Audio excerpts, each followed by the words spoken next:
بيده تصريف الأحوال وتخفيف الأثقال، والصلاة والسلام على سيد الهادين إلى محاسن الأفعال،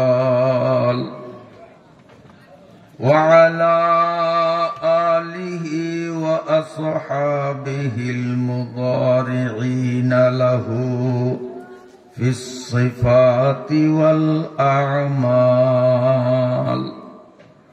اللهم صل على محمد وعلى آل محمد كما صليت على إبراهيم وعلى آل إبراهيم إنك حميد مجيد.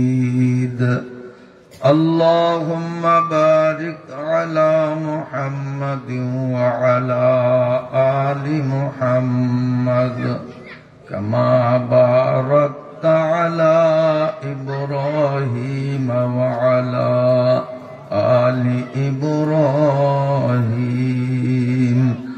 إنك حميد مجيد. أما بعد، فأعوذ بالله من الشيطان الرجيم. بسم الله الرحمن الرحيم. يوم يقوم الروح والملائكة صفا لا يتكلمون إلا من أذن له الرحمن وقال صوابا. ذلك اليوم الحق، فمن شاء اتخذ إلى ربه مآبا. إنا أنذرناكم عذابا قريبا يوم ينظر المرء ما قدمت يداه ويقول الكافر يا ليتني كنت ترابا. صدق الله مولانا العظيم.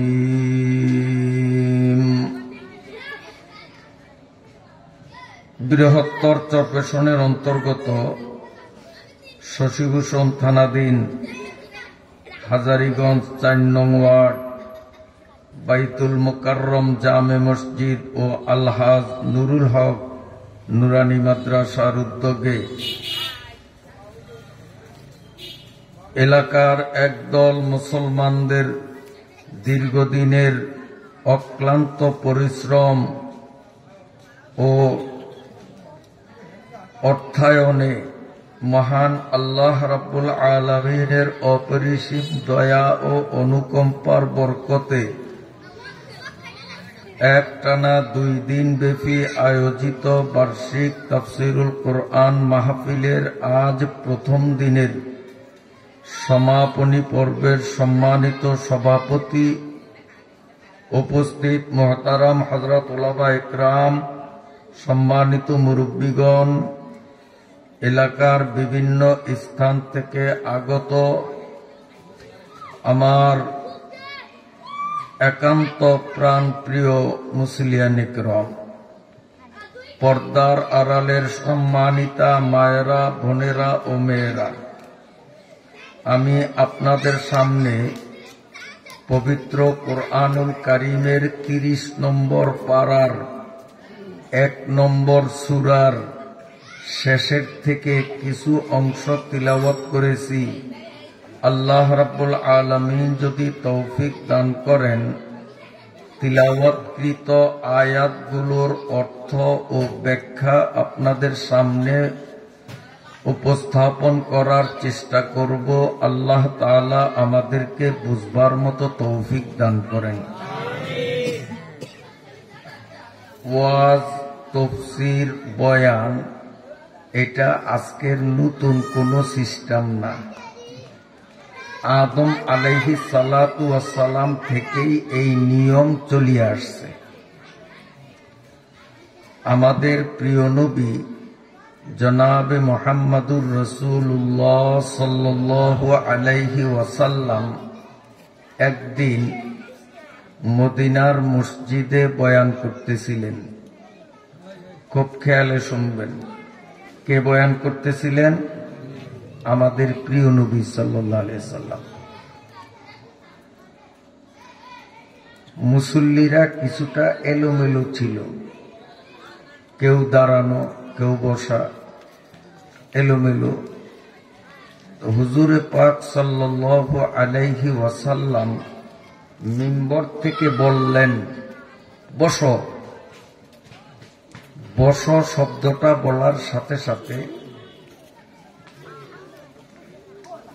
নবীজি সাল্লাল্লাহু আলাইহি ওয়াসাল্লামের একজন বড় মাপের সাহাবী, ছোট সাহাবী না, একজন বড় মাপের সাহাবী আব্দুল্লাহ ইবনে মাসউদ, বড় সাহাবী, উনি নবীজির বয়ান শোনার জন্য মসজিদে ঢুকতেছিলেন। ডাইন পা মসজিদের ভিতরে, বাম পা এখনো বাইরে। ঠিক এই অবস্থায় নবীজি বললেন, মেয়ারা বসো। আব্দুল্লাহ ইবনে মাসউদ রাদিয়াল্লাহু তাআলা আনহু ওইখানেই বসে পড়লেন।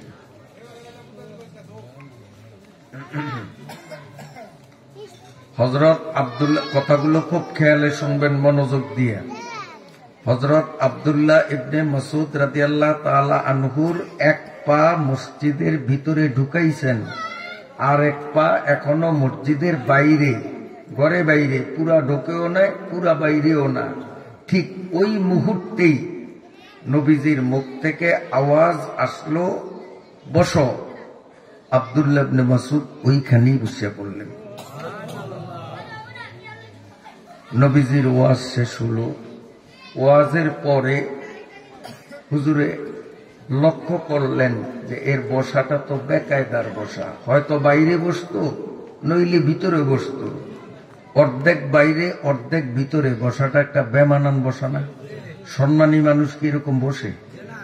পাগল পাগলে বইলেও সারে। কিন্তু আব্দুল্লাহ ইবনে মাসউদ একজন সম্মানী মানুষ, বড় মাপের সাহাবী, ওনার জন্য তো এই বসাটা শোভা পায় না। হুজুরও বয়ানের তালে ছিলেন, খেয়াল করেন নয়। বয়ান যখন শেষ তখন দেখলেন যে ইনি এইভাবে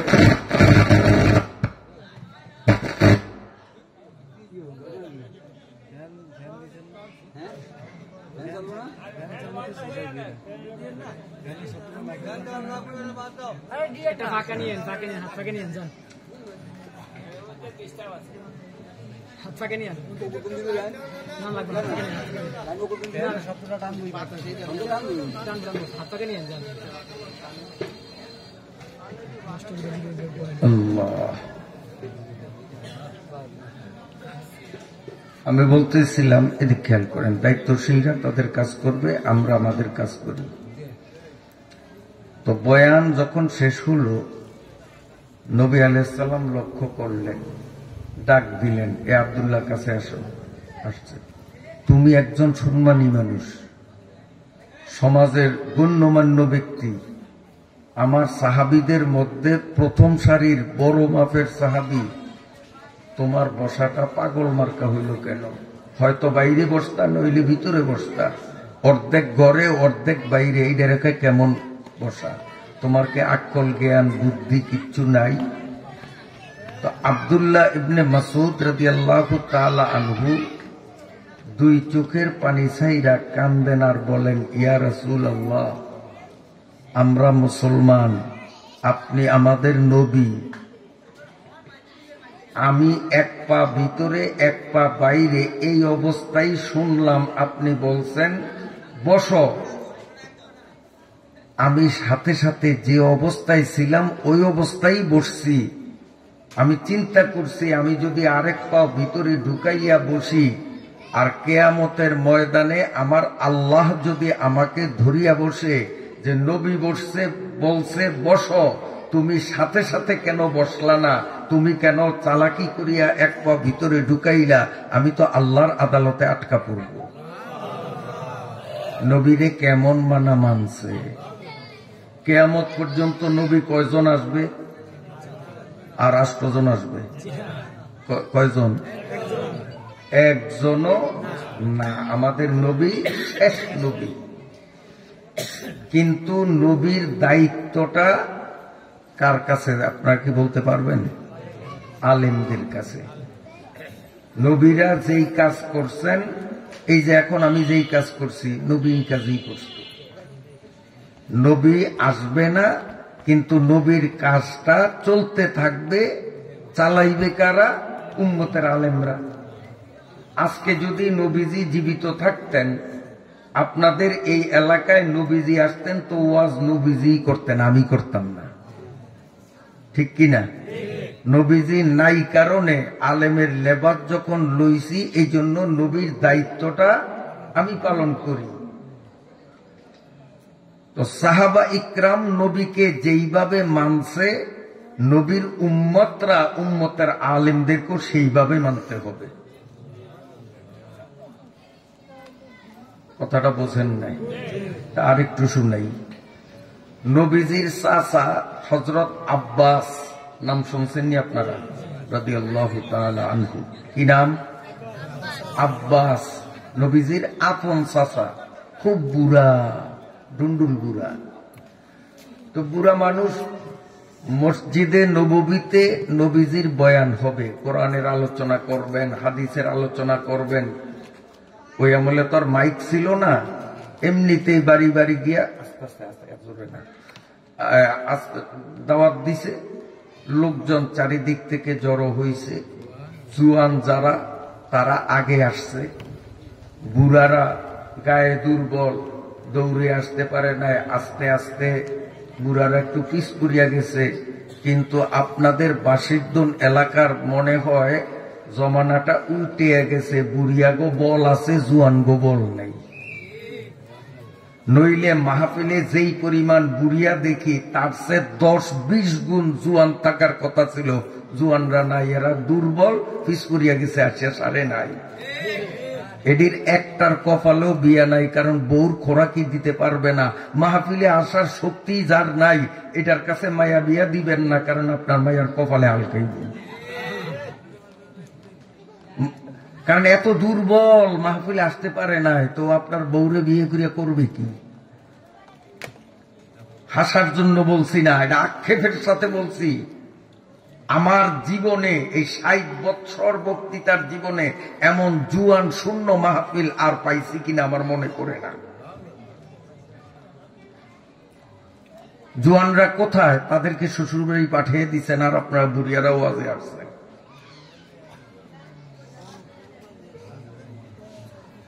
নবীজির মাহফিলে জুয়ানরা আগে আসতো,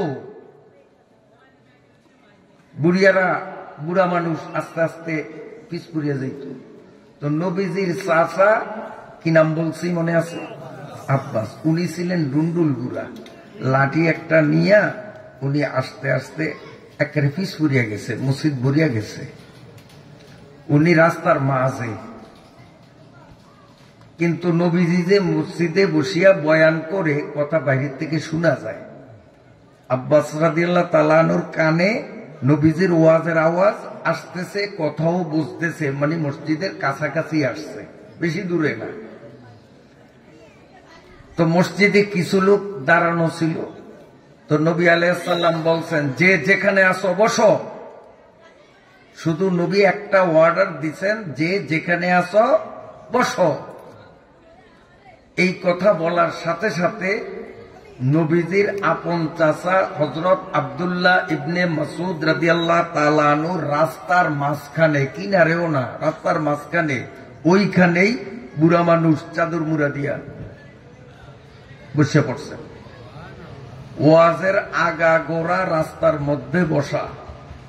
নবীজি ওয়াজ শেষ করিয়া মসজিদ থেকে বাহির হইয়া দেখলেন বুড়া মানুষ একটার মতো দেখা যায় রাস্তার ভিতরে মাঝখানে। আগে গেলেন, এই লোকটা রাস্তার মাঝে বসলো কেন? যাইয়েই চাদর সরাইয়া দেখেন আর কেউ না, নবীজির আপন চাচা। তো নবীজি বললেন, চাচা যান, আপনি আমাদের সবাই মুরব্বী, বয়সে বড়, নবীর চাচা হিসাবে আপনি কত সম্মানী ব্যক্তি, কামরা করলেন কি? রাস্তার মাঝখানে বসলেন কা? বুড়া মানুষ মসজিদ পর্যন্ত যাইতে পারেন না, তো রাস্তার কিনারে বসতেন, রাস্তার মাঝে বসলেন। এইটা আপনার জন্য কি শোভা পায়? এটা বেডক না? আপনারা কি করেন? আপনাকে চেয়ারম্যান সাহেব যদি রাস্তার মাঝখানে বসে, জৈনপুরের ভিসা হুজুর আসছে যদি রাস্তার মাঝখানে বসে, তো এটা মানুষে মানিয়ে নিতে পারে? যে সম্মানী মানুষ এইভাবে বসতে পারে না। তো নবীজি বলেন, আপনি তো নবীর চাচা, আবার বয়সে মুরব্বী, আপনি রাস্তার মাঝখানে বসলেন, এটা কেমন বসা? আব্দুল্লাহ ইবনে হযরতে আব্বাস রাদিয়াল্লাহু তাআলা আনহুর চোখ থেকে পানি পড়ে আর বলে, ভাতিজা, তুমি যদিও আমার ভাতিজা, বয়সে আমার ছেলের বয়স, কিন্তু তুমি নবী, আমি উম্মত। আমি তোমার ওয়াজ শোনার জন্য মসজিদের ভিতরেই যাব নিয়ত করিয়া বাহির হইছি। বুড়া মানুষ, আস্তে আস্তে দেরি হয়ে গেছে, আস্তে আস্তে আসছি। আমি যেই জায়গায় বসা, ঠিক এই জায়গা পর্যন্ত যখন আসছি, তোমার মুখ থেকে একটা কথা আমার কানে আসছে, যে যেখানে আসো বসো। আমি যেখানে আসি এখানেই বসে পড়ছি। আমি যদি রাস্তার কিনারে গিয়ে বসতাম, কিয়ামতের ময়দানে আমার আল্লাহ যদি আমাকে ধরতেন, নবী হুকুম করছে, হুকুম মানলা না কেন, আমি কি জবাব দেব? আমি আখেরাতের ভয়তে আপনার কথা শোনার সাথে সাথে মানছি, আর আপনাদেরকে জাগার থেকে উঠাইতে আমার 10 মিনিট লাগছে। আল্লাহু আকবার। তো সাহাবা ইকরাম নবীজির কথা শুনতেন, শোনা পর্যন্তই শেষ না, যা শুনতেন তা মানতেন। নবীজির সাহাবীগণ নবীজির মুখ থেকে কথা শুনতেন, যা শুনতেন তাই মানতেন। যার কারণে মরার আগে আগে দুনিয়াতে থাকতেই আল্লাহর পক্ষ থেকে নবীজির মাধ্যমে জান্নাতের সার্টিফিকেটও পেয়ে গেছে। আল্লাহ তাআলা সাহাবীদের শানে বলেন, রাদিয়াল্লাহু আনহুম ওয়া রাদু আনহু। ও নবী, আপনার সাহাবীরা আমি আল্লাহর উপর যেমন খুশি, আমিও আপনার সাহাবীদের উপর খুশি। এই যে আল্লাহ খুশি, এই কথায় আয়াত নাজিল করলেন কোরআনে। কিসের কারণে? সাহাবীদের আমলের কারণে। আমল মানি যা জানলো তা মানলো, এইটারে কয় আমল। এখন আমরা জানার বেলায় বড় পটু, জানতে খুব ইচ্ছুক, কিন্তু মানার বেলায় বড় কঠিন। আমি আপনাদের জিজ্ঞাসা করি, 5 ওয়াক্ত নামাজ পড়া ডেলি, ফজর, জহুর, আসর, মাগরিব, এশা, এটা তো একটা নফল কাম, করলে সওয়াব, না করলে কোনো পাপ নেই, এরকম না? 5 ওয়াক্ত নামাজ কি? 5 ওয়াক্ত নামাজ। এই কথাটা জানে না এমন একজন মানুষ আপনাকে এলাকায় বাড়ি চালান দিয়া বাইর করতে পারবেন? যে 5 ওয়াক্ত নামাজ ফরজ, এই কথাটা জানে না। এইরকম জুয়ান বা বুড়া, নারী বা পুরুষ আপনাদের এই ইউনিয়নের মধ্যে আছে, খোঁজ করিয়া বাইর করা যাবে? কিন্তু সবাইরে মসজিদে পাওয়া যায়। তাই কি বোঝা গেল? জানে, মানে না। তা আবু জেহেলেও জানছে নবীর ওয়াজ, আবু জেহেলেও শুনছে, মানে নাই। আবু বকর, উমর, উসমান, বেলাল, সাহিব ওয়াজ শুনছে, মানছে। আবু জেহেল, আবু লাহাব, ওতবা, সাইবা, কাফের, বেঈমান ওয়াজ শুনছে, মানে নাই। জানছে মানে নাই, আর সাহাবীরা জানছে মানছে, যার কারণে আল্লাহ তাদের উপরে সন্তুষ্ট হইছেন। এখন আমরা যদি জানি আর না মানি, তো কাফেরের মধ্যে আর আমার মধ্যে বেশ কমটা কই। জোয়ানদের বলি, বাবা শোনো, সংখ্যায় যদিও তোমরা খুব কম আসছো, উচিত ছিল তোমাদের সমবয়সী বন্ধু বান্ধবদেরকে নিয়ে দল মিলিয়ে আসা। জোয়ানদের উদ্দেশ্যে বলি, বাবা মনে করো তোমার নাম আমিরুল ইসলাম, তোমার সমবয়সী আরেকটা ছেলে এই গোবিন্দ, আপনার তো সে হিন্দু আসেনি, গোবিন্দ হিন্দু নাম না? আমিরুল ইসলাম তুমি মুসলমানের পোলা, তোমার এই সমবয়সী বন্ধু গোবিন্দ বাবু, দুজনের বয়স সমান, চায়ের দোকানে দুইজন বসছ, মোবাইল অন করিয়া ফেসবুক অথবা ইউটিউব দেখতে আসো, মসজিদে আজান হয়ে গেল, তুমিও শুনছ গোবিন্দও শুনছে, মসজিদে একামত শুরু হয়েছে, একামতের আওয়াজ তুমি আমিরুল ইসলামেও শুনছ, গোবিন্দও শুনছে, ইমাম সাহেব আলহামদু সূরা পড়তেছে, তোমার কানেও আওয়াজ আসে, গোবিন্দের কানেও আওয়াজ আসে, তুমিও মসজিদে আসলা না, গোবিন্দও মসজিদে আসলো না। এবার আমি তোমার থেকে জানতে চাই, তোমার মধ্যে আর গোবিন্দর মধ্যে পার্থক্য কই? গোবিন্দ যদি দোজখে যায়, কোন বেকুবে কোন গাধায় বলবে যে তুমি জান্নাতে যাইবা? তোমার মধ্যে আর তার মধ্যে পার্থক্য কোথায়? বিন্দু মহান সাধু রমজানে রোজা রাখে না, হিন্দুরা রোজা রাখেনি। বিন্দু মহান সাধু হিন্দু রোজা রাখে নাই। আর তুমি তরিকুল ইসলাম, রোজা রাখার সক্ষমতা আছে, রোজা রাখলা না। তাহলে বিন্দু মহান সাধু যদি দুজকে যায়, কোন গাধায় বলছে তুমি জান্নাতে যাইবা? বিন্দু মহানের মধ্যে আর তোমার তরিকুল ইসলামের মধ্যে কোনো পার্থক্য নাই, ওইটাও দুজকি তুমিও দুজকি, কারণ জানছ মানু নয়। কথা পরিষ্কার? জানলে হবে না, জানার নাম ইসলাম না, মানার নাম হলো ইসলাম। রমজানের 1 মাস রোজা রাখা ফরজ না নফল? এই কথাটা সবাই জানে কি জানে না? তারপরও সবাই রোজা রাখে। বিশেষ করিয়া যুবকদের মধ্যে অনেক রোজা রাখার মতো শক্তি আছে, তারপরেও রোজা রাখে না। অথচ জিজ্ঞাসা করেন, সে জানে যে রোজা রাখা ফরজ। তো তুমি জানছো, মানলা না, এই জানার কোনো দাম নাই। ভালো করিয়া শোনো যুবক বাবারা, রোজা রাখার মতো শক্তি আছে, এরপরেও রমজানের গুরুত্ব দিল না, রোজা রাখলো না। এই স্বভাবের মানুষ তো আপনাকে গ্রামে নাই মনে হয়। এই এলাকার সব বাইজিদ গোস্তামি, আল্লাহর ওলি। বেরোজগারি তো নাই এই দেশ। হ্যাঁ, রমজান মাসে, ভালো করে শোনো, রমজান মাসে রোজা রাখার মতো শক্তি থাকা সত্ত্বেও যেই যুবক যুবতী নারী পুরুষ রোজা রাখবে না, পরিষ্কার কথা, 4টা জিনিসের একসাথ করিয়া শরবত বানাইয়া ওই নাফরমানকে শরবত খাওয়ানো হবে। কিসের শরবত? 4 জিনিসের। কি কি?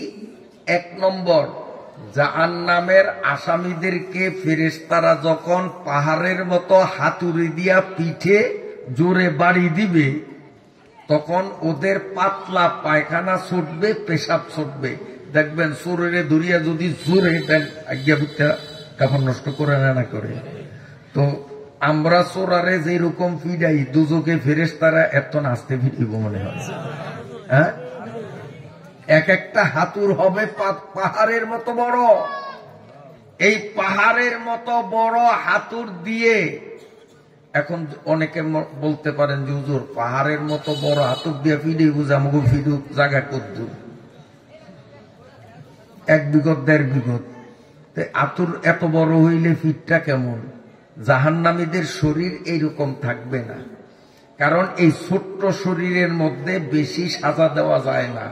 এই জন্য জাহান্নামী এক একটা মানুষের এত মোটা এত বড় বানাইবে যে এই যে মুখে 32টা দাঁত, একটা দাঁত হবে একটা উহুদ পাহাড়ের মতো বড়। আমি নিজে দেখছি উহুদ পাহাড়ের পাশে দাঁড়ায় এরকম চৌক উঠাইয়া। এই উহুদ পাহাড়টা যে পাশে কদ্দুর তাই আমার চোখ দিয়ে আমি নির্ণয় করতে পারি নাই। পাশ দিক তো বাদুই দিলাম, পাশটাই আমি চৌকে নির্ণয় করতে পারি নাই। এত বড় একটা পাহাড়, উহুদ পাহাড় এটার নাম। এই রকম 32টা উহুদ পাহাড় একসাথ করলে যদ্দূর হবে জাহান্নামী মানুষের গালটার মধ্যে 32টা দাঁত, ওইরকম 32টা পাহাড়ের মতো হবে। তাইলে গালটা এত বড়, তার শরীরটাও তো ওই অনুপাতে ওই রকম বড়। এই রকম নাফরমানগুলোর পিঠের উপরে যখন হাতুড়ি দিয়া বাড়ি দিবে, পাতলা পায়খানা ছুটবে, পেশাব ছুটবে। জাহান্নামীদেরকে যখন আগুন দিয়া শরীর সেক দিবে, শরীর পচা লাগিয়া শরীর থেকে দুর্গন্ধ পুইজ গড়াইয়া পড়বে। পেশাব পায়খানা, জাহান্নামীদের পুজ, জাহান্নামীদের বমি, এই 4 জিনিসের মিলাইয়া একটা শরবত বানাইবে। এই শরবত ফেরেশতারা জোর করিয়া নাক টিপিয়া টিপিয়া খাওয়াইবে ওই সমস্ত মুসলমান ছেলে আর মেয়েগুলাকে যারা রমজান মাসে রোজা রাখা ফরজ জানা সত্ত্বেও রমজানে রোজা রাখে নাই। রোজা মনে করে হুজুর গোকাম। হুজুররা যদি কেউ রোজা না রাখে তাইলে সমালোচনা, এই অমুকে রোজা রাখলো না অমুক হুজুরে, কিন্তু নিজেরা যে রোজা রাখে না এর জন্য কোনো সমস্যা নাই। তাহলে রমজান মাসে রোজা রাখা ফরজ জানা আছে, মানা নাই। জানার নাম ইসলাম না, মানার নাম ইসলাম। আপনাদের দেশে তো মনে হয় সুদ মুদ নাই, হ্যাঁ? ওরে আল্লাহ, এই সাগর ভাড়াও সুদ আছে, কেমনে আইল? সুদ খাওয়া বড় সওয়াবের কাম। 1 টাকা সুদ খাইলে 1 লক্ষ হজের সওয়াব, এরকম না? হ্যাঁ, যে 1 টাকা সুদ খাইলে আল্লাহ তাআলা তারে কয়েক কোটি নেকি দেন, এরকম। আল্লাহ খুব খুশি হয়। সুদ হালাল না হারাম? জোরে কন। এই কথা এই দেশের মানুষ জানে কি জানে না? যারা সুদের উপরে টাকা লাগায়, সুদ খায়, কিংবা যারা সুদ দেয়, এরও মনে হয় জানে না সুদ খাওয়া যে হারাম। জানে তো, জানে তারপরেও সুদি কারবার করে। তো জানা আছে মানা নাই, তার নাম ইসলাম না, তার নাম মুসলমানি না, তার নাম মুসলমানি না। মুসলমানি বওয়াদ গরদান নে আদান, এনানে খুদ বদস্তে খাজাদান। মানার নাম হলো মুসলমানি, আর মানার জন্যই জানা লাগে। ওয়াজে আসলে, তাফসীরে আসলে, তাবলীগে গেলে, আল্লাহ রসুলের কথা শুনিয়া, কোরআন হাদিসের কথা শুনিয়া মনটা নরম হয়, মানার মতো একটা যোগ্যতা নিজের মধ্যে পয়দা হয়। আল্লাহ তাআলা আমাদের সকলকে কবুল করবেন। দুনিয়ায় আসছি যখন, মরণ আমাদের নিশ্চিত। এই ব্যাপারে দ্বিমত আছে নি কারো? মরণ লাগবে, মরাটাই শেষ, মরাটাই শেষ। অনেকে কয় মরিয়া গেলে বাঁচতাম। মৌত কো সমঝায়েগা ফিল ইখতিতামে জিন্দেগি, মৌত হ্যায় দর হাকিকত সুবহে দাওয়ামে জিন্দেগি। অনেকে মৃত্যুটাকে জীবনের শেষ মনে করে, আসলে জীবনের শেষ না। মৃত্যুটা হলো এমন এক নতুন জীবনের শুরু, যেই জীবনের শুরু আছে শেষ নেই।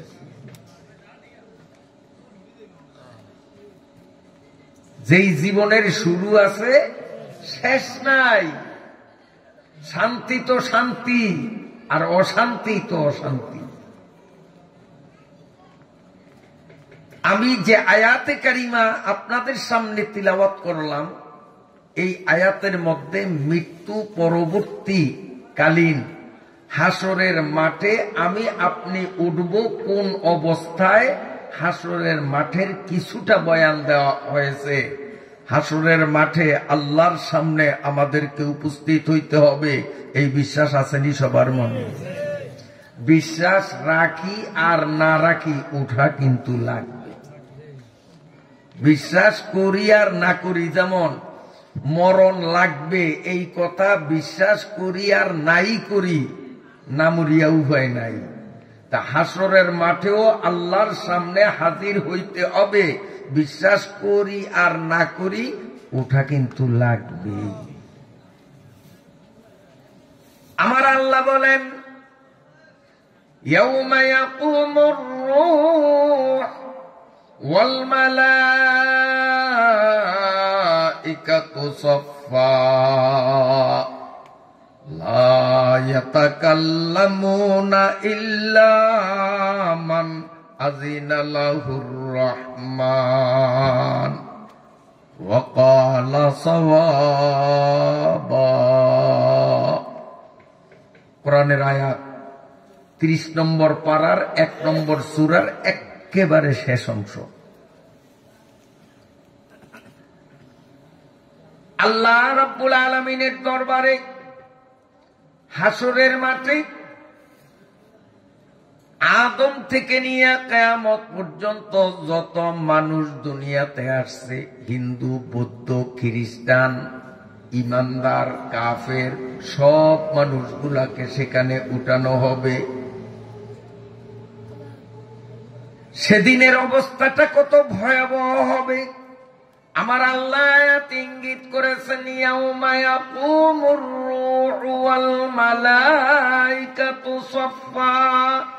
সেদিন রূহ আর মালায়েকা কাতার দিয়া দাঁড়ায়া যাবে। কে কে দাঁড়াবে? রূহ আর মালায়েকা। এখন রূহ অর্থ কি, মালায়েকা অর্থ কি? মালায়েকার অর্থটা বুঝলে রূহর অর্থটা বোঝা সহজ হবে, এই জন্য 2 নম্বরেরটা আমি আগে বলি। মালাইকা অর্থ আল্লাহর সকল ফেরেশতা। বলেন মালাইকা অর্থ কি?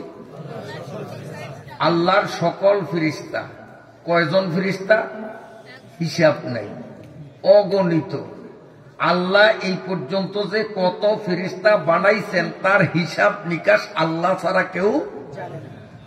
শোনেন, 4th আসমানে একটা মসজিদ আছে, মসজিদটার নাম বাইতুল মামুর। বলেন কি নাম? যেমন আমাদের মক্কা শরীফে খানায় কাবা, কাবা ঘর আছে না, আমরা তওয়াফ করি। তো 4th আসমানেও এইরকম একটা মসজিদ আছে বাইতুল মামুর। ওই বাইতুল মামুর মসজিদের চাইরো পাশে দিয়া ফেরেশতারা তওয়াফ করে। তওয়াফ বোঝেন? চারিপাশে দিয়া গরম। এই যে হাজী সাহেবরা মক্কার ঘরের চারিপাশে দিয়া ঘুরে, হাজী নাই 2-4 জন না, এই তওয়াফ বুঝছেন তো আপনারা, গরম। তো ওই বাইতুল মামুর মসজিদের চাইরো পাশে দিয়া ফেরেশতারা ঘুরে। এক গরনিতে ফেরেশতার সংখ্যা থাকে 70,000। এই 70,000 ফেরেশতা একটা চক্কর দিয়া এগুন যায়, বিদায়। আরেক 70,000 নতুন আসে, এগুনে এক চক্কর দিয়া এগুন যায়। আবার আরেক দল আসে। এইভাবে আল্লাহ যেই দিন বাইতুল মামুর বানাইছেন সেই দিন থেকে নিয়ে এখন পর্যন্ত, আগামীতে কিয়ামত পর্যন্ত ফেরেশতারা একবারের পরে দ্বিতীয়বার চান্স পাইবে না। প্রতিবারই নতুন ফেরেশতা, প্রতিবারই নতুন ফেরেশতা। এখন চিন্তা করেন আল্লাহর ফেরেশতা তাইলে কত। وقال النبي صلى الله عليه وسلم من نظر إلى وجه العالم ففرح بها খালাকাল্লাহু বিতিলকান নাযরাতি ওয়াল ফারাহাতি মালাকা ইয়াস্তাগফিরু লাহু ইলা ইয়াউমিল কিয়ামাহ। সুবহানাল্লাহ, সুবহানাল্লাহ। আমাদের প্রিয় নবী সাল্লাল্লাহু আলাইহি সাল্লাম বলেন, যেই যুগে পৃথিবীতে কোনো নবী থাকবে না, সেই যুগটাই তো এখন। কোন নবী আছে? আল্লাহর নবী বলেন, যেই যুগে গোটা পৃথিবীতে একজন নবীও থাকবে না, ওই টাইমে নবীর ওয়ারিস আলেমদের মুখের দিকে যদি আমার সাধারণ উম্মত গুলো ভক্তি ও মহাব্বতের দৃষ্টি দিয়া যদি তাকায়, আলেমদের চেহারার দিকে তাকাইলে সেকেন্ডে সেকেন্ডে আল্লাহ ওই ব্যক্তির জন্য একজন একজন ফেরেশতা বানাবে। বন্ধুরা আমার, এই মাহফিলের মধ্যে আসি আমরা কত আলেমদের চেহারা দেখলাম। মাগরিবের পর থেকে নিয়ে এখন পর্যন্ত আখিরি মুনাজাত পর্যন্ত আমরা কত আলেমের মুখের দিকে ঘন্টার পরে ঘন্টা তাকাইবার সুযোগ পাইলাম। যতক্ষণ পর্যন্ত আলেমের মুখের দিকে তাকাইয়া থাকবো, প্রতি সেকেন্ডে সেকেন্ডে আল্লাহ আমার জন্য আপনার জন্য নতুন করিয়া এক একজন ফেরেশতা বানাইবে। আজকের এই মাহফিলের তো কয়েক কোটি ফেরেশতা তৈরি হবে। কিয়ামত পর্যন্ত এইভাবে হইতে থাকবে। তো আল্লাহর ফেরেশতার সংখ্যা কত? ইয়াউমা ইয়াকুমুর রূহু ওয়াল মালাইকাতু সাফফা। আল্লাহ পাকের যত ফেরেশতা, সব ফেরেশতারা কাতার দিয়া দাঁড়াইয়া যাবে। আল্লাহর সমস্ত ফেরেশতাদের মধ্যে শুধু 4 জন ফেরেশতার সংক্ষিপ্ত পরিচয় দেই। একজন ফেরেশতার নাম হলো জিব্রাইল। কি নাম বলেন? জিব্রাইল। এই জিব্রাইল ফেরেশতাকে কত বড় আল্লাহর পয়গম্বর সাল্লাল্লাহু আলাইহি ওয়াসাল্লামের কাছে জিব্রাইল 1,24,000 বার সাক্ষাৎ করেছেন। জিব্রাইল ফেরেশতা আমার নবীর সাথে কয়বার দেখা করছে? এই পৃথিবীতে 1,24,000 বার। কিন্তু আসতো মানুষের সুরত ধরিয়া। আল্লাহ তাআলা জিনদেরকে এবং ফেরেশতাদেরকে এমন একটা ক্ষমতা দিয়েছেন, ওরা যেমন খুশি তেমন সুরত ধরতে পারে। ফেরেশতারাও পারে, জিনেরাও পারে, কিন্তু আমরা পারি না। আমি আমার সুরত নিয়ে আছি, আমার ছবি পাল্টাইতে পারি না, কিন্তু ওরা পাল্টাইতে পারে। এই কুত্তা হইতে পারে, বিলে হইতে পারে, এই সাপ হইতে পারে, এই গাছ হইতে পারে, এই গরু হইতে পারে, ছবি বদলাইতে পারে। জিনেরাও পারে, ফেরেশতারাও পারে। তো জিব্রাইল নবীজির কাছে বেশিরভাগ আসতেন নবীর একজন সাহাবী, তার নাম হইল দাহিয়া। এই দাহিয়া সাহাবীর সুরত নিয়া নবীজির সামনে আসতেন। একদিন নবীজি বলেন, জিব্রাইল 1,24,000 বার আমার লগে দেখা করলা, সব সময় তুমি আমার সাহাবী দাহিয়ার সুরত ধরিয়া আসো, তোমার তো একটা অরিজিনাল সুরত আছে, তোমার সুরতটা আমার একটু দেখতে মন চায়, একটু দেখাইবে না? হুজুর আপনি দেখতে পারবেন না। পারি না পারি সেটা আমার ব্যাপার, তুমি একটু তোমার সুরতটা দেখাও। বেড়ে গড়িয়ে ধরছে।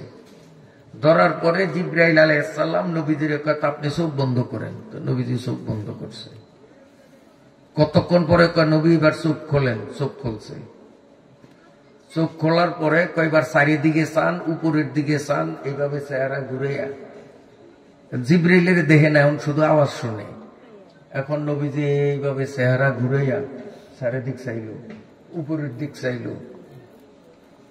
যাওয়ার পরে আবার কানে আওয়াজ আসলো, জিব্রাইলের গলার আওয়াজ শোনা যায়, কিন্তু জিব্রাইলকে দেখা যায় না। নবীজি চোখ বন্ধ করেন, চোখ বন্ধ করছে। নবীজি চোখ খোলেন, নবীজি চোখ খুলছে। চোখ খুলছে মতো সামনে দেহে দাহিয়া বসা। আসলে দাহিয়া না, দাহিয়ার সুরুত দুনিয়া।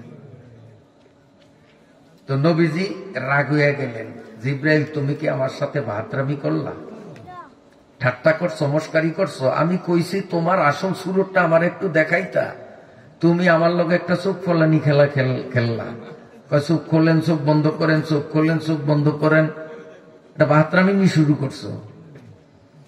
জিব্রাইল কয় আপনি প্রথম তো চোখ বন্ধ করছেন, চোখ খুলছেন, কি দেখছেন? চোখ খুললিয়া দেখলাম একটা সামিয়ানার মতো, এই যে আমরা সামিয়ানা, এটা আপনারা কি করলেন, সামিয়ানা বলেন না?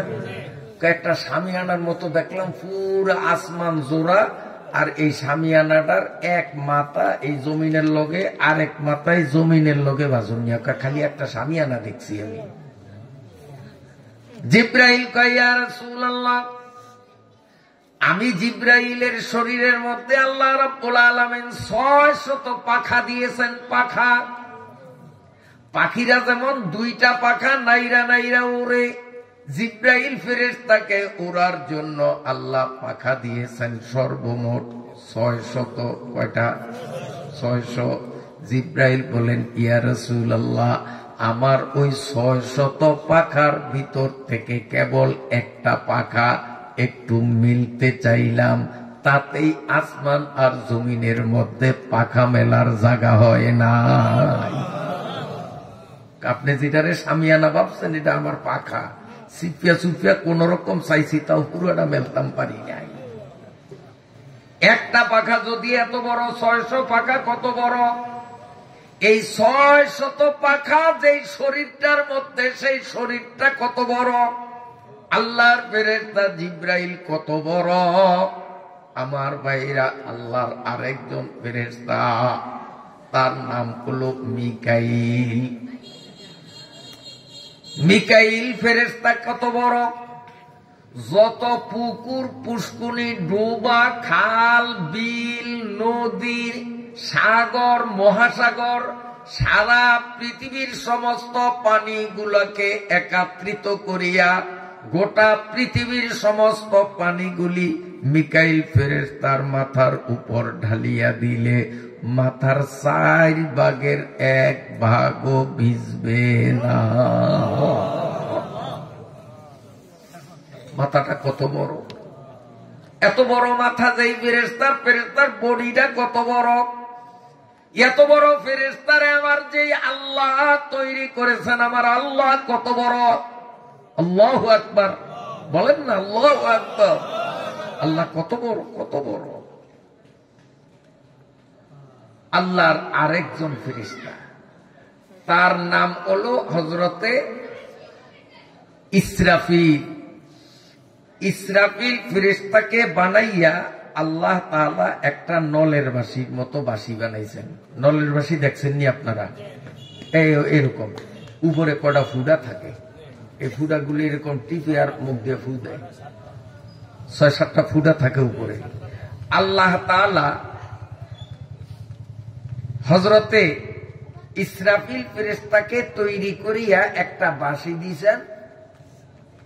বাঁশিটা উনি মুখে নিয়ে অপেক্ষা আছে, ফু দিবে তো কিয়ামত হবে, ফু দেওয়ার জন্য বাঁশি মুখে বসছে। এই বাঁশির উপরে যে ৬-৭টা ফুটা আছে, ফুটা ছিদ্র, এই এক একটা ছিদ্র কত বড়! ৭টা আসমান এখন এইরকম, একটার উপর একটা, একটার উপর একটা। এই ৭টা আসমানরা যদি পাশাপাশি বসায়, ৭টা জমিন এখন এই উপরে নিচে, এইভাবে ৭টা জমিন, এই ৭টা জমিনের পাশে পাশে বসায়, ৭ আসমান ৭ জমিনের পাশাপাশি বসাইয়া ইসরাফিল ফেরেশতার নলের বাঁশির ওই ৬-৭টা ফুটার যে কোনো একটা ফুটার মধ্যে যদি ঠেলা দেন, তো ভিতরে ঢুকিয়া যাইবে, আশেপাশে একটু ঘষাও খাইব না। তো একটা ফুটা এরকম হইলে ৭টা ফুটায় কত জায়গা? এত বড় ফুটা যেই বাঁশির মধ্যে, সেই বাঁশিটা কত মোটা, কত বড়! এই বাঁশিটা যার মুখের মধ্যে, তার মুখটা কত বড়! যার মুখটা এত বড়, তার শরীরটা কত বড়! এই বড় ফেরেশতাকে যেই আল্লাহ বানাইলেন, আমার আল্লাহ কত বড়! আল্লাহর আরেকজন ফেরেশতা, নাম হলো আজরাইল। বলেন কি নাম? আরে ডরে অনেকে কয় না, না কইল ওনার লোকে সাক্ষাৎ হইব। 1 সেকেন্ড আগেও মোবাইল করব না যে রেডিও আমি আইতে আছি, 1 সেকেন্ড আগেও না। গত কয়েক বছর আগে, তখন আমার এই গাড়ি কিনি নে, মোটরসাইকেল চালাইতাম, 64 জেলা মোটরসাইকেলে ভ্রমণ করতাম এক সময়, সারা বাংলাদেশ। আমি পটুয়াখালীর বগার থেকে মাহফিল শেষ করিয়া কুমিল্লার তিতাস মাহফিল এই মোটরসাইকেলে যাইতেছি। মাহফিল শেষ করিয়া যখন আবার রাত্রে বলার উদ্দেশ্যে রওনা দিলাম, মজুরদুন হইয়া, ফেরি পাইলে পাইলাম, না পাইলে রাত সেখানে কাটাবো, রওনা দিলাম। হঠাৎ আমার কাছে ফোন আসলো, মোটরসাইকেল বন্ধ করিয়া রিসিভ করলাম। বলল যে হুজুর বগার থেকে বলছি। আচ্ছা, আপনারা কে কেমন আছেন? আমি ইনশাআল্লাহ নিরাপদে আমি কুমিল্লা আসছি, কুমিল্লার মাহফিল শেষ করিয়া আমি বলার উদ্দেশ্যে রওনা দিছি। তখন মোবাইলের মধ্যে আওয়াজ পাইলাম লোকটা হু হু করে কাঁদতেছে, আর বলে যে হুজুর, গতকাল আমাদের মসজিদের ইমাম সাহেব আপনার ডান পাশের সোফায় বসিয়া মাহফিলের সভাপতিত্ব করছেন, আমাদের সভাপতি সাহেব নাই।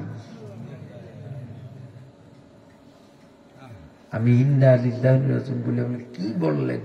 দিব্যি সুস্থ মানুষ, একসাথে ভাত খাইলাম, একসাথে পান খাইলাম, মুসাফা করিয়া কোলাকুলি করিয়া বিদায় নিয়ে আসলাম গত রাত্রে, সুস্থ মানুষ। ওই লোকটা কান্দে আর বলে, হুজুর আপনি তো রাত্রে ওনারে সুস্থ দেখিয়া গেছেন, আজকে জোহরের নামাজে 3 রাকাত নামাজ ওনার পিছনে আমরা ঠিকঠাক মতো আদায় করেছি। সুস্থ মানুষ জোহরের নামাজ আমাদের ইমামতি করতেছিলেন। 4র্থ রাকাতের প্রথম সেজদায় যে তিনি গেলেন, আর ইমাম সাহেব মাথা উঠায়। আমরা সেজদার মধ্যে পড়ে থাকতে থাকতে থাকতে থাকতে ক্লান্ত হয়ে গেলাম। কয়েকজন মুসল্লি নামাজের নিয়ত ছাড়িয়া দিয়া ছায়া দেখে ইমাম সাহেব কিয়ামত পর্যন্ত সেজদার থেকে আর উঠবে না। मौत को तुम दूर समझो, मौत को तुम दूर समझो, मौत है हरदम करीब, आ जाएगा वो फरिश्ता रूह लाने के लिए। मौत को समझाएगा फिर इख्तिताम जिंदगी, मौत दर हकीकत सब है दवा में जिंदगी। 1 সেকেন্ড আগেও কিন্তু জানবো না যে আজরাইল আমার পিছনে রয়ে গেছেন, খপ করে আমার রুটারে টান মারবে। মনের মধ্যে কত কল্পনা জল্পনা, কত প্ল্যান প্রোগ্রাম, কিন্তু সময় মতো আজরাইল নিয়েই যাবে, কেউ রাখতে পারবে না। তার চেয়েও চাঞ্চল্যকর আপনাদের এই চরপেশনের ঘটনা, এই শশীভূষণ থানার ঘটনা। ভুতার খাওয়া চিনেননি? এইটা চিনেন বালা করি? আরবনগর চিনেননি? এইটা চিনে না, বালাটা চিনে না, বুড়াটা চিনে। ভুতার খাওয়া এটা একটা নামের মধ্যে পড়ে, ওইটার নাম ভুতার খাওয়ার ভুলেও কহেন না, ওই জায়গার নাম হয়েছে আরবনগর। আরবনগর কইলে কেউ চিনে না, ভুতার খাওয়া কইছে কে চিনে, ওইটা নামের মধ্যে পড়ে। বন্ধুরা আমার, এই আরবনগর 2 দিন ব্যাপী মাহফিলের শেষ দিনের প্রধান অতিথি করে আমারে দাওয়াত করেছে। প্রথম দিনের প্রধান অতিথি দৌলত খানের মাওলানা তোফাজ্জল সাহেব রহমতুল্লাহ আলাইহি ছিলেন। আমি আমি পিরিজপুর থেকে প্রোগ্রাম সারিয়ে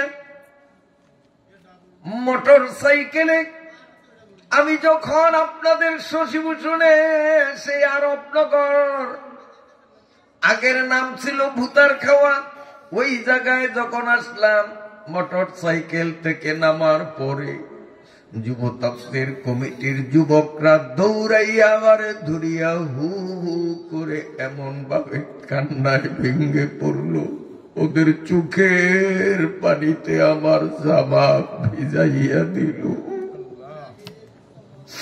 আমি বললাম, বেটারা, আমি তোদের 2 দিন ব্যাপী মাহফিলের শেষ দিনের প্রধান অতিথি, আমি সুস্থ শরীরে তোদের মাঝে আসলাম, তোরা হাসি মুখে আমারে বরণ করবি, স্বাগত জানাবি, কাঁদো কেন?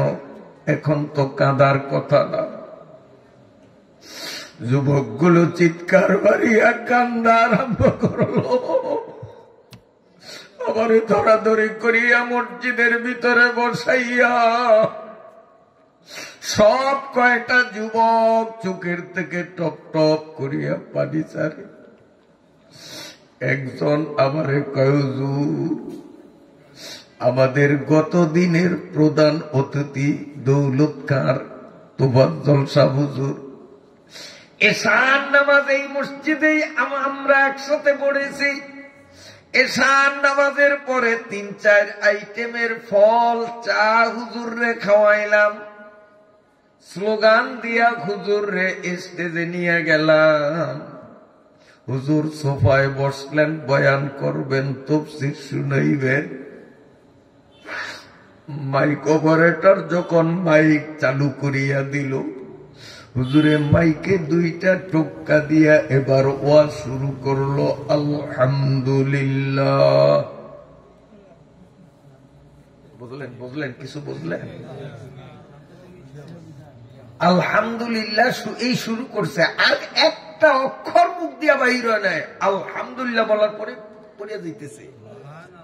স্টেজে লোক ছিল, ধরাধরি কইরা শোয়াইছে, সামনে একজন ডাক্তার ছিল, উনি লাফ দিয়া উপরে উঠলেন, ওইটা শিরা দইরা উনি কোন ইন্না লিল্লাহি ওয়া ইন্না ইলাইহি রাজিউন, হুজুর দুনিয়াতে নাই। কোন তালে আছো বাবা? আজকে না শীত না গরম, না ভুল বলছি আমি? আজকের মাহফিলটা এমন একটা সময়, না শীত না গরম, আবহাওয়াও কত সুন্দর পরিষ্কার, তারপরেও মাহফিলে যুবকরা আসলা না। কোন তালে আছো বাবা? আজরাইল মনে হয় তোমারে চিনে না। কোন তালে আছো?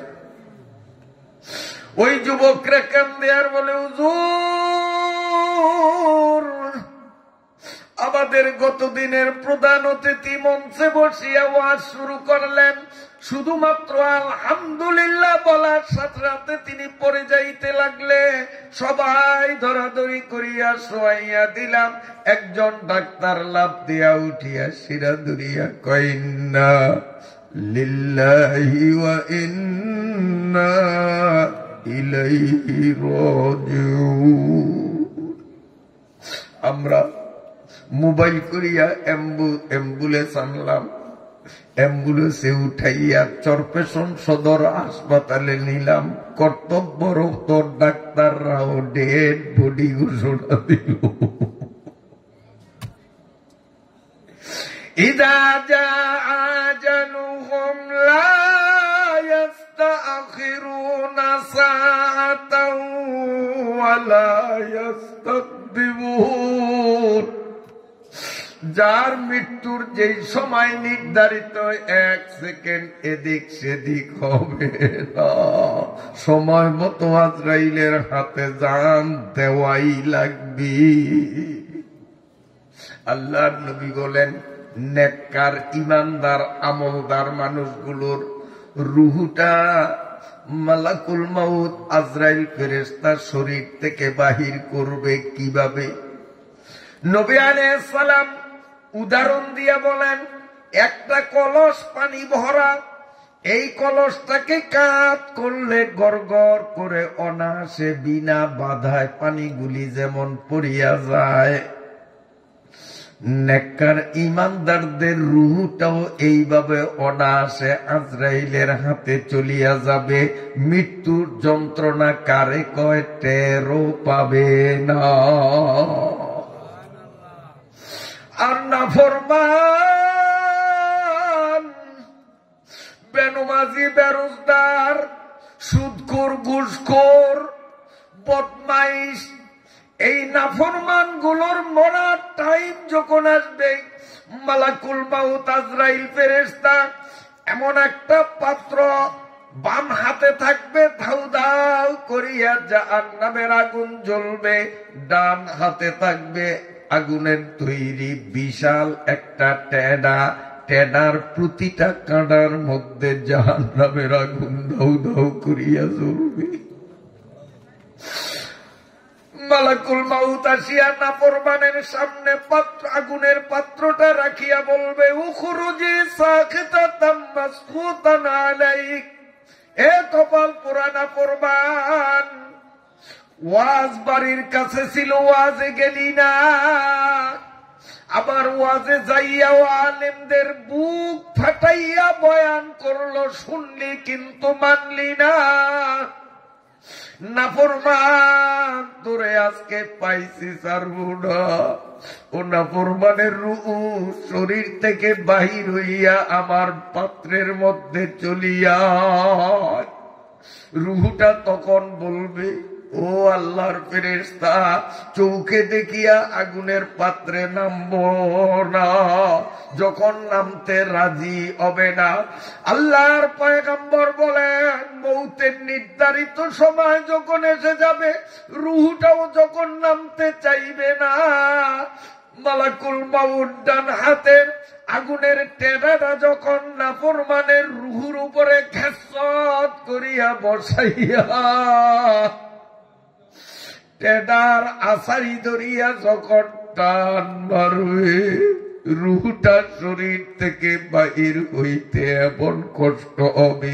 আমার নবী বলেন, একটা জীবিত ছাগল জবাই না করিয়া জীবিত ছাগলের চামড়াটা খালাইলে ছাগল যেই পরিমাণ কষ্ট পায়, ফেরেশতা টেডা ধরিয়া টান দিলে নাফরমান মৃত্যুর যন্ত্রণা তার চেয়ে বেশি পাবি।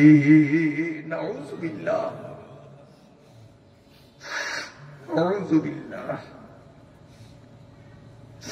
আল্লাহর চারজন বড় মাপের ফেরেশতা, জিবরাইলের পরিচয় দিলাম, মিকাইলের পরিচয় দিলাম, ইসরাফিলের পরিচয় দিলাম, এবার আজরাইলের পরিচয়। আজরাইল ফেরেশতা এত বড়, গোটা পৃথিবীর সমস্ত মানুষের রূহগুলো কবজ করতে তিনি দৌড়াদৌড়ি ছুটাছুটি করা লাগে না। আল্লাহর ফেরেশতা এত বড়, গোটা পৃথিবীটাই তার সামনে যেন একটা পানদানের মতো। পানদানের এখানে পান, এখানে চুন, এখানে সুপারি, এখানে জর্দা, এখানে মশলা।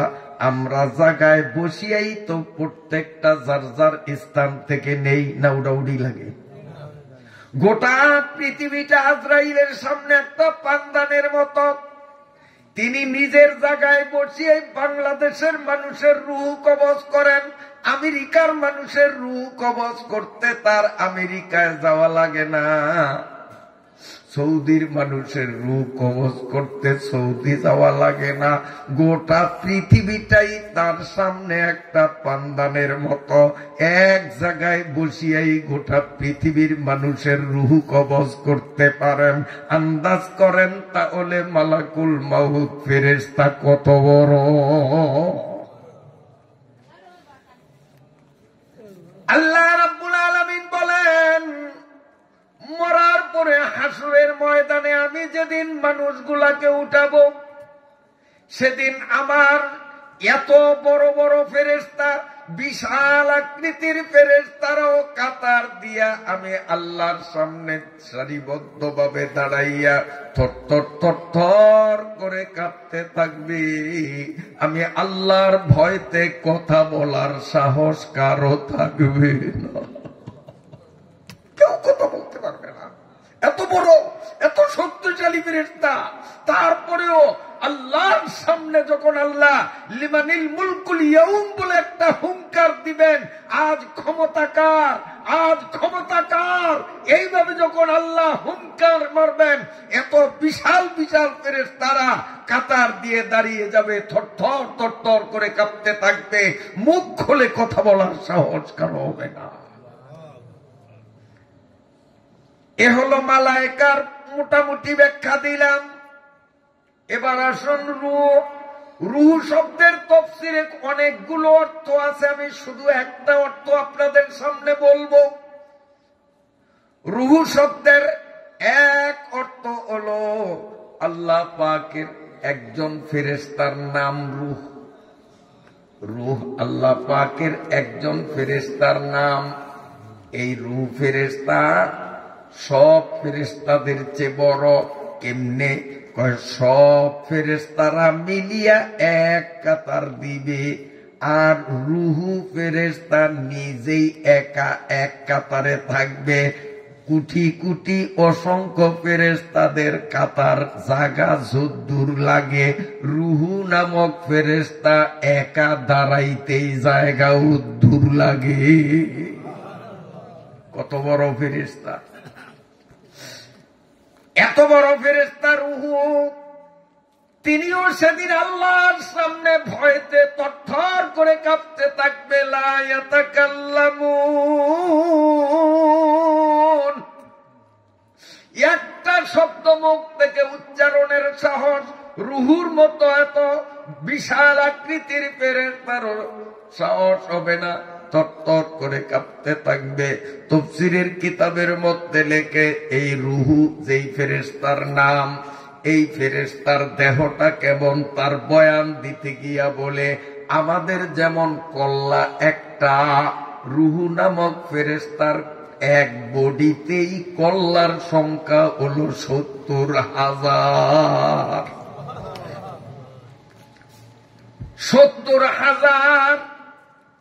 70,000 কল্লা। প্রতিটা কল্লার মধ্যে 70,000 মুখ। এক একটা মুখের মধ্যে 70,000 জিহ্বা। এক একটা জিহ্বায় 70,000 ভাষায় আমার আল্লাহর তসবিহ পাঠ করতে থাকে। আল্লাহর তসবিহ, আল্লাহর জিকির শুধু চর্মনারী পাগলারাই করে না, দিবা রাত্রি 24 ঘন্টা এত বড় ফেরেশতা তিনিও তার অগণিত ভাষায় আল্লাহর জিকিরে মগ্ন। দিল জো খালি ইয়াদ হক সে আয় যাওয়া, दिल जो खाली अब आंखों से आ जावा, खाना ऐसा है वो दिल बेगुमा, खाना ऐसा है वो दिल बेगुमा। যার জিকির নাই তার দিল হলো শয়তানের বাসা। যার জিকির নাই তার অন্তর শয়তানের বাসা। তাফসীরের কিতাবের মধ্যে লেখে, রূহ ফেরেশতা এত বড়, আমার দিকে স্যার, রূহ ফেরেশতা যদি একটা মুখ শুধু খোলে, মুখ কয়টা বলছি? 70,000। 70,000 মুখ, 70,000টা কল্লা, 70,000। এক একটা কল্লার মধ্যে 70,000 মুখ, এক একটা মুখের মধ্যে 70,000 জিহ্বা, এক একটা জিহ্বায় 70,000 ভাষায় কথা বলতে পারে।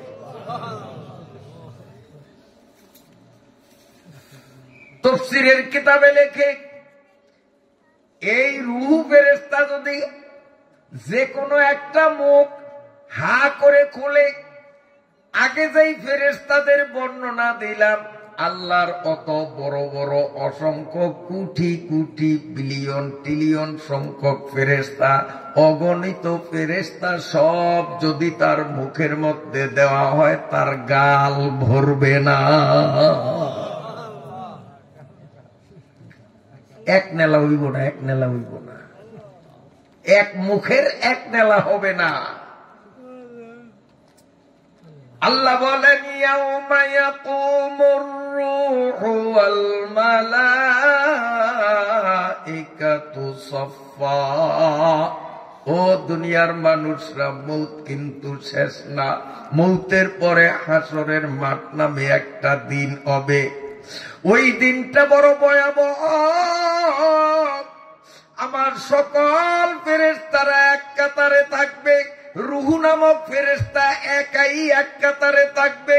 সব ফেরেশতাদের জায়গা যদ্দূর লাগছে, রুহ ফেরেশতা একা একজনেরই দাঁড়াইতে অদ্দূর জায়গা লাগবে। এত বড় বড় ফেরেশতারাও আমি আল্লাহর সামনে কথা বলার সাহস রাখবে না। সাধারণ মানুষ তো দূরের কথা, আমি আপনি তো দূরের কথা, এত বড় ফেরেশতারাও কথা বলতে পারবে না। ইল্লা মান আযিনা লাহুর রাহমান। তবে আল্লাহ রাব্বুল আলামিন সেদিন যাদেরকে কথা বলার অনুমতি দিবেন, আল্লাহ যাকে কথা বলার সুযোগ দিবেন, পারমিশন দিবেন, কেবল তারাই কথা বলতে পারবে। ইল্লা মান আযিনা লাহুর রহমান।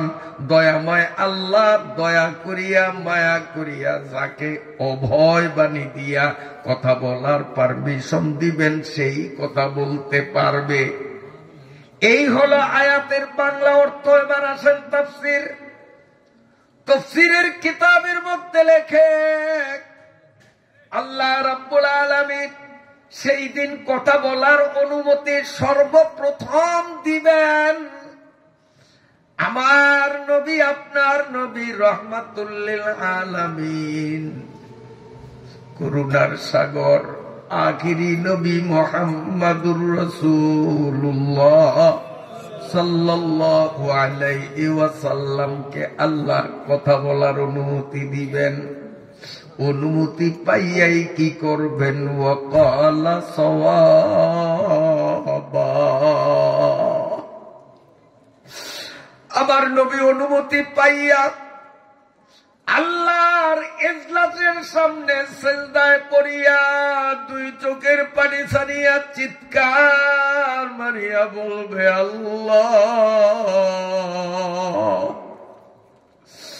আজকে তুমি যে কাহার, তুমি যে ভয় ভীতি নিয়ে দাঁড়াইছো, আমার উম্মত গুলো কলিজা ফাটিয়া যাবে।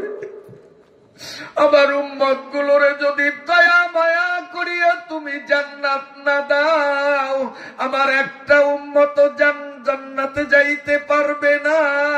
আমার উম্মত গুলোরে জাহান্নামে রাখিয়া উম্মতের দরদি নবী আমি তোমার জান্নাতের কাছেও যাব না। নবী শুধু উম্মতি উম্মতি বলে কাঁদবেন। এরপরে আদম থেকে নিয়ে ঈসা পর্যন্ত সমস্ত নবীদেরকে অনুমতি দিবেন, হ্যাঁ তোমরা কথা বলো। নবীরা অনুমতি পাইয়াই তারা বলবে, ইয়া নফসি ইয়া নফসি ইয়া নফসি ইয়া নফসি। ও আল্লাহ, অন্যের চিন্তা কতক্ষণে করব? আমি তো আমাকে নিয়েই ব্যস্ত। তুমি যদি আমারে বেড়া পার না করো, জান্নাতে যাওয়ার উপায় আমার নাই। আল্লাহ আমারে বাঁচাও, আল্লাহ আমারে বাঁচাও। সব নবীরা আমারে বাঁচাও, আমারে বাঁচাও বলিয়া কান্দে। আর আমার নবী শুধু উম্মতরে বাঁচাও, উম্মতরে বাঁচাও বলিয়া কান্দবি। আমার নবী মায়ের পেট থেকে জমিনে যেদিন আসলেন, সেদিন থেকেই উম্মতের জন্য কান্না শুরু। গোটা জীবন তিনি উম্মতের জন্য কাঁদছেন। এখনো আমাদের নবী জিন্দা, মদিনার মাটিতে আমার নবী মুর্দা নয়। কোরআনের আয়াত এবং সহিহ হাদিস দ্বারা প্রমাণিত আমাদের নবী এখনো মদিনার কবরের মধ্যে জিন্দা। আমাদের নবী কবরের মধ্যে শুইয়া শুইয়া এখনো 24 ঘন্টা শুধু উম্মতের জন্য দুই চোখের পানি ছাড়িয়া কান্দে। হযরতে আব্দুল্লাহ মুহাদ্দিসে দেহলভী রাহমাতুল্লাহ আলাইহি ফার্সি ভাষা একটা কিতাব লিখেছেন, নাম হলো মাদারিজুন নবুয়া। মাদারিজুন নবুয়া কিতাবের দ্বিতীয় খণ্ডের মধ্যে তিনি লিখেছেন, রাসূলুল্লাহ সাল্লাল্লাহু আলাইহি ওয়াসাল্লামের ইন্তিকালের পরে কাফনের কাপড় পরাইয়া আল্লাহর নবীরে যখন কবরে শোয়াইয়া দিল, নবীজির কবরে শোয়াইয়া যখন চার দেওয়া শুরু হবে, হযরতে কাসেম ইবনে আব্বাস রাদিয়াল্লাহু তাআলা আনহু নবীজির একান্ত ভক্ত সাহাবী